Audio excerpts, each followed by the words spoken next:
Hello and welcome to Dirty Pop, UVMTV's #1 show for music, movies, pop culture, celebrities, and more. I'm Haley Groman. And I'm Abby Parker. And we are going to start off with some Hollywood news tonight. We have a lot of big stories. A lot of big stories. So big. So one story that is not really a story, but is still big, is the French magazine Closer. It's a tabloid magazine. It's like their equivalent of Us Weekly. This morning is reporting that the Washington Post tomorrow is supposed to reveal a secret liaison between Beyonce and Barack Obama. Clearly denied by the Washington Post. They don't think that there's any chance that the story is going to be published, but the French media right now is abuzz with this notion. A buzz. So we'll find out what happens tomorrow. They're pretty prone to presidents having affairs, so Yeah. I think they're just trying to spread it over this way. 1 month and 1 day after Francois Hollande and his little bitty. Speaking of weird couples, Sean Penn and Charlize Theron are officially dating, apparently. They're canoodling a lot. There's only 40 or so years in between them, right? No, she's 38 and he's 53. Okay. Not that weird.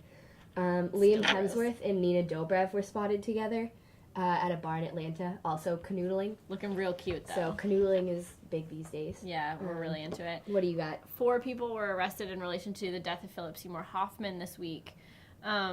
Robert Weinberg, who is a struggling jazz musician, was he's the main suspect, and Philip Seymour Hoffman's phone number was found in his phone, and the two were supposed to have a connection, so him and 3 other people have been arrested for supposedly supplying the drugs to Hoffman.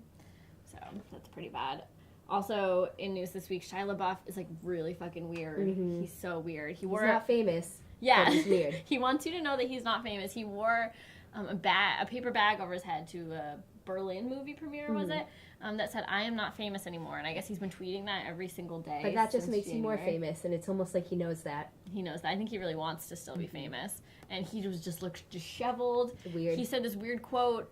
He was asked about his movie, and he said, "When the seagulls follow the trawler, it's because they think sardines will be thrown into the sea." Isn't that a Hemingway quote?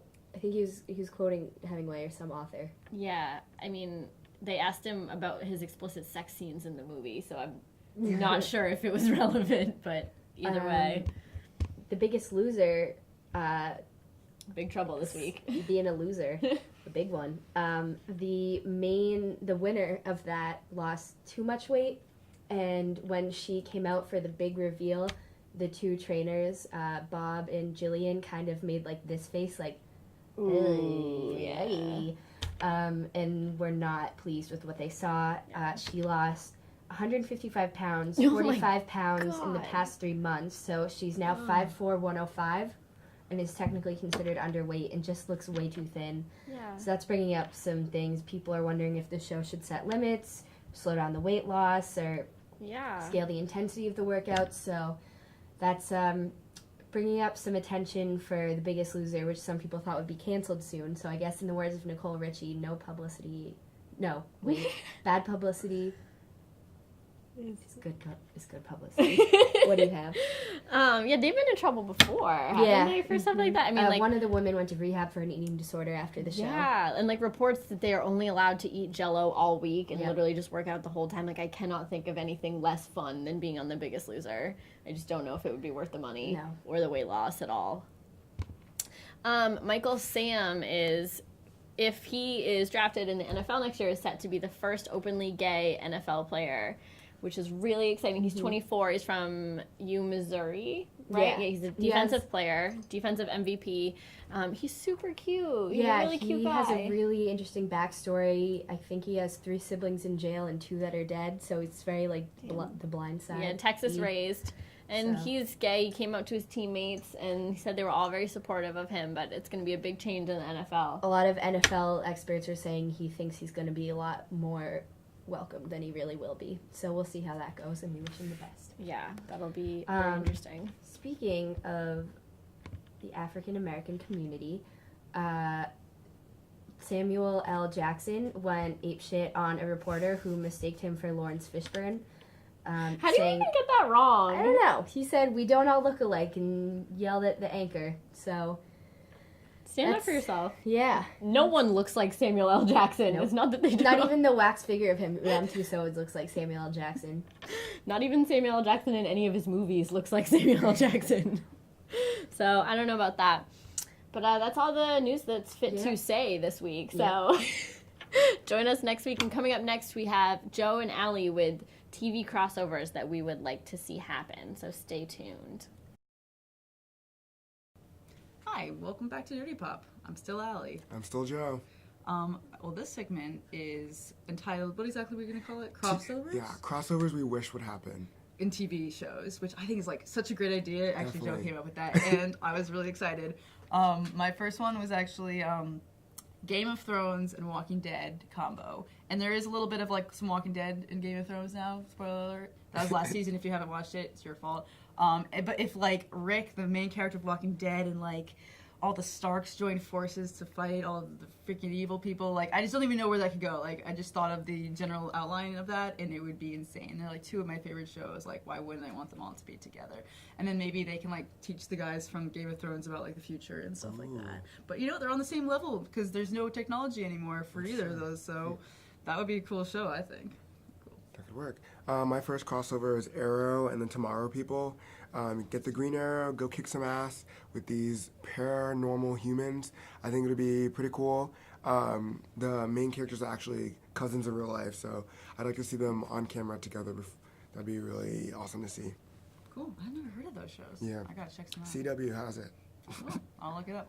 The next one I wanted to see together maybe was New Girl and Gossip Girl. Oh, okay. Because I think that they wouldn't get along at all because New Girl, that's like their 30s, and then the Gossip Girls are in their teens. But I still think that would be a really funny combo with Zooey Deschanel and like Blake Lively like battling it out. And I don't know. I think that could go places. A good teen drama coming their way, and a little comedy too. So someone should make that.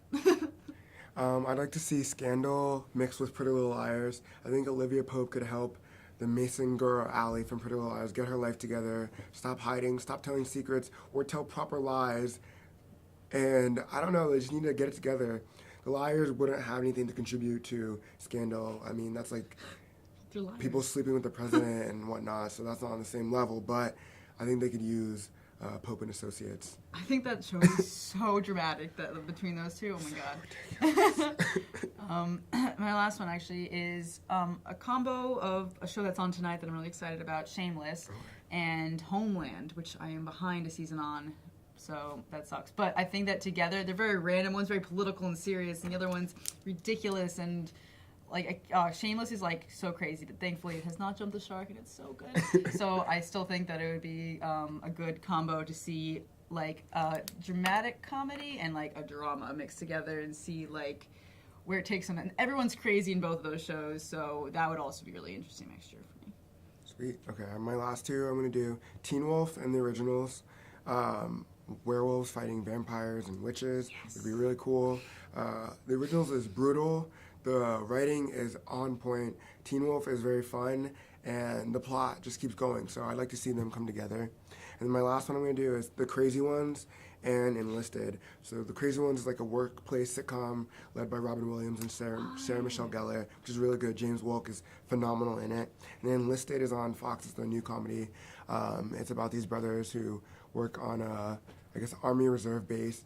And they're both like lighthearted and funny. So I'd like to see, I guess, the workplace. They're an advertising agency. Come and advertise the military. I think that'd be pretty cool to see that crossover episode. But you never know. That's really awesome. Awesome. Stay tuned for more Dirty Pop. Hey, and welcome back to Dirty Pop. I'm Joe. I'm Allie. And this is shark jumping. So for those of you who don't know, shark jumping is when a show reaches a point of no return. Anything after this point of the show, something ridiculous happens, something that's, I don't even know, like how to something that describe makes it start going downhill and make the show really suck. Like a good example that is one moment. Family Matters, when Steve Urkel started doing all the science experiments and the show stopped being about a family and started being about crazy science experiments. After that was crazy. Or Roseanne is another example. The last season, when they win the lottery and the show about being middle class becomes a show about rich people. Totally ruining the point.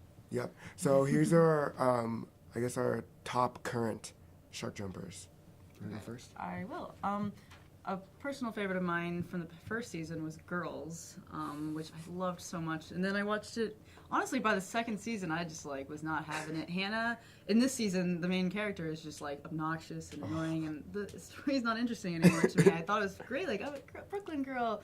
That could be me. And I'm like, those girls suck, and I don't really, like, identify with them at all anymore. So I'm pretty sure unless they change up the storyline and Lena Dunham gets her shit together, it's really jumping the shark. It's in the air right now to me. So we'll see how it goes.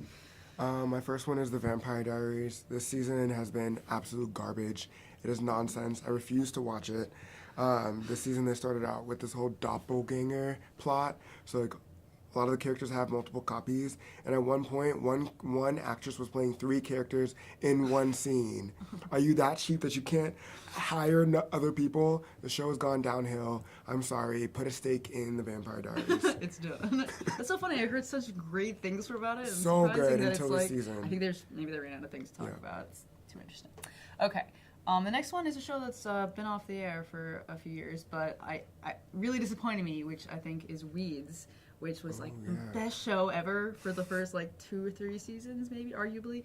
And then from there, it was just like crap. Like, I stuck with it because I'm like an avid follower, but it was so bad, and I kind of wish that I hadn't. So I don't know what happened. Like, someone hit one of the writers on the head, and he like couldn't write anymore. But I don't know. It's unfortunate, but for what it was amazing those first 2 seasons, and that's what I'll keep in my head. Awesome.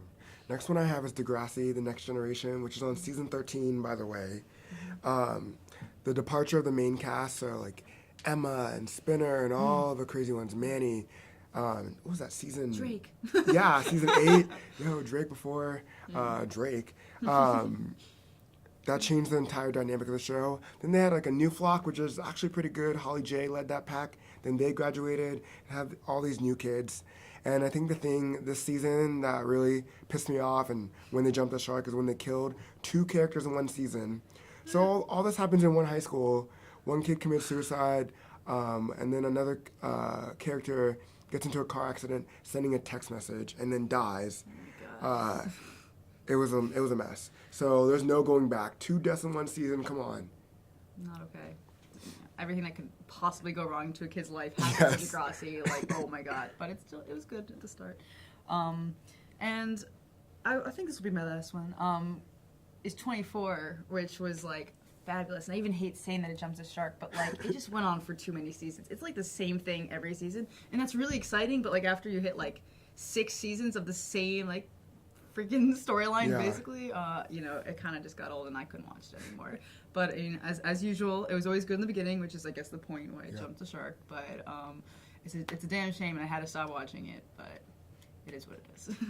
And then my last one is every high school show that has people graduate and go to college. You can't move a high school show to college because it doesn't make sense. Some of the kids in the friend group are smarter than the others. So how do they all end up going to the ratchet, like, local college all together? Really? Saved by the Bell, 90210.